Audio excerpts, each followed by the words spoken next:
2 ans d'emprisonnement, dont 6 mois ferme pour les gérants tourangeaux, 12 mois d'emprisonnement, dont 4 fermes contre Rakib, soupçonné d'être le rabatteur des travailleurs sans-papiers bangladais depuis Paris.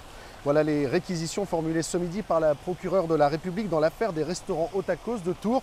La procureure qui a employé des termes forts pour qualifier les pratiques des 4 prévenus, évoquant de l'esclavage moderne, un qualificatif et des réquisitions conformes à la plaidoirie de l'avocate de 14 Bangladais portés partie civile.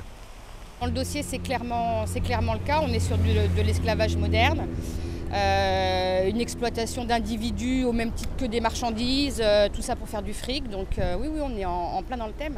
Il faut dire que Rakib, simple salarié sur le papier, a reconnu avoir perçu de l'argent de la part de ses compatriotes bangladais qu'il a lui-même fait venir à Tours. Pour autant, son avocate rappelle que lui-même était en situation irrégulière et qu'il était donc aussi victime de ce système.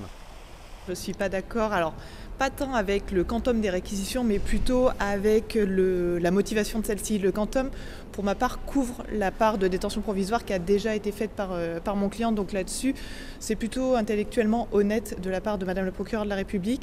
Ensuite, quand on vient parler d'esclavage moderne, là, évidemment, ça me fait pester. Ça me fait pester quand on sait que mon client a vécu dans les mêmes conditions de logement, de travail, qui est arrivé à Tours dans les mêmes conditions que ses compatriotes.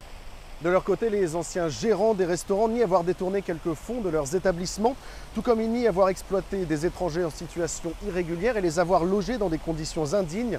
Ils reconnaissent les avoir embauchés et déclarés, mais ils expliquent n'avoir pas été au courant qu'ils n'avaient pas le droit de le faire. Tous les avocats de la défense ont demandé la relaxe de leurs clients. Au moment d'enregistrer ce reportage, le dernier avocat de la défense est en train de plaider.